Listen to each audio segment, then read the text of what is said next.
Okay, weird one today. I know everyone's going to hate me for this take. This FIFA thing that's happened with the 20% being privatized from investors. I know there's a lot of context here, and I think I'm going to talk more about why I think FIFA should be privatized or like be a publicly traded company or something like that, as opposed to the way it is now. And I understand that a lot of the critique and a lot of the hate and a lot of the feelings here are based on the fact of how Gianni Infantino chooses to go about these things and the sort of blatant open corruption and how everyone's annoyed with him. I also have to say, and these are feelings that I try to crystallize in my World Cup was amazing video that I did a few weeks ago in the context of the World Cup and everyone talking and everyone hating on FIFA. This is a recurring theme on the channel. I'm just always sick of these takes that repeat the same old platitudes. Oh, it's corrupt, it's corrupt, it's corrupt. We know it's corrupt. Why is it corrupt? And it bleeds into all the hate around America hosting the World Cup, which is a totally different issue, which is why I have a completely different video on that. So listen to that if you're interested, or watch that if you're interested.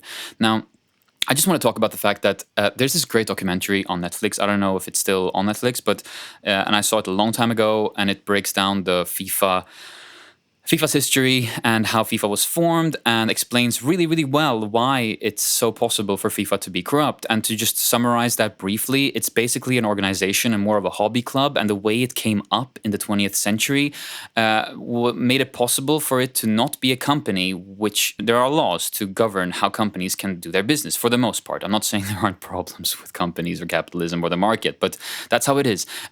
But an organization like this could just come up away from that whole structure, because during the 20th century, over time, financial regulations were being shaped because of capitalism and the market growing and just the economy being more global and all these things happening. FIFA was able to come up in a way that allowed for a lot of lack of transparency and lack of scrutiny, because they could always get away with it being a hobby thing. And because of the fact that everyone loves football and everyone wants to play football and all these countries care about football, there just wasn't a way to make these organizations across the world pop up in a way that was regulated. And because of that, you could very, very easily, or these guys who formed FIFA could very, very easily align themselves with a lot of corrupt leaders around the world. Again, you have these countries in these places in the world which are not as transparent as Europe and America is when it comes to the way they do business and the way their leaderships are structured, and essentially not democracies. And I don't want to get too into the political aspects here, but this documentary did a great job in showing and illustrating how FIFA could sort of employ the same tactics as a lot of those companies could, and FIFA could be used by a lot of dictators and leaders to sort of, and I don't like this term, but whitewash themselves or wash themselves from, or FIFA wash themselves or culture wash themselves from scrutiny. Because again, hey, everyone loves football. Who cares? People are going to overlook a lot if they see their team play. It's a bit of an opium for the masses situation. And I rarely make these types of arguments about culture and about politics. But in this case, I think it's very true. So why should FIFA be privatized? I think if you would make FIFA a publicly listed company or even a private company, it would allow for much, much, much more accountability. The obvious downside to this is that it will be a profitable organization and it would probably commercialize the sport more. But I don't like this take about FIFA, about sports not being commercialized. And I know that a lot of football fans and like Puritans have opinions about how football should be. And I personally am of the opinion that the Premier League is pretty plastic compared to leagues like the German league. Or even parts of the Spanish league at this point. But then again, the thing people misunderstand about commercialization is that commercialization allows for more people to watch the sport and the sport to become more popular.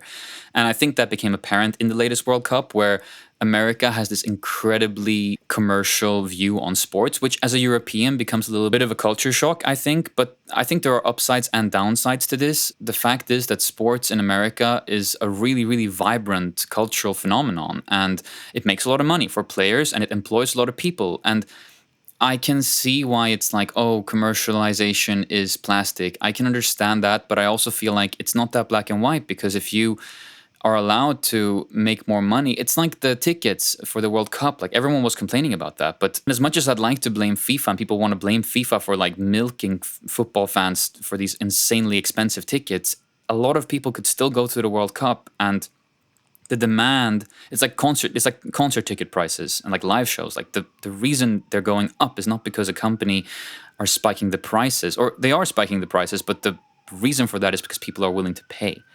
And live events are more popular and more expensive than ever because people are willing to pay for it. If there wasn't anyone who was willing to pay for it, it wouldn't be that way.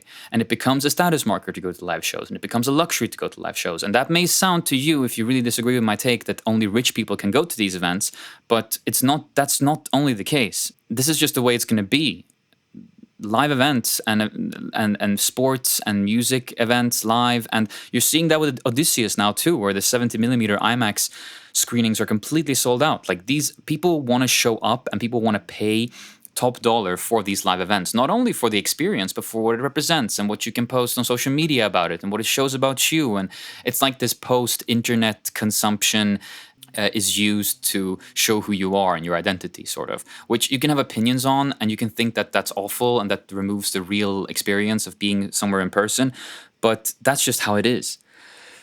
And that's my argument. And I don't know if there's anything we can do about this. Again, I just don't like seeing people complaining for 10 years about the exact same shit, because Gianni Infantino is around, and they did the huge probe 10 years ago and arrested all those corrupt FIFA officials, or not officials, corrupt FIFA cronies, and nothing has happened.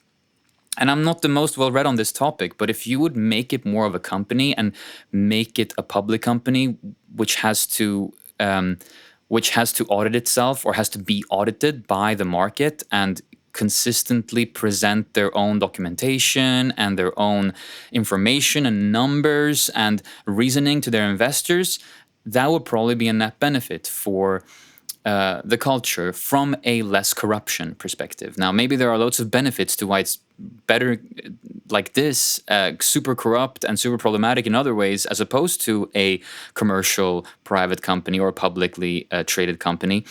But I don't know. It's just everyone's just complaining and everyone's just having these opinions. Oh, corruption is bad. Like, yeah, but what about it? Like, what do we have as an alternative here? Because there's just no pragmatic, realist solution here. And this is a short video without much more of a take. I just wanted to get it out there because I wish the conversation was elevated a little bit, and I hope this might do that. So thanks so much for listening.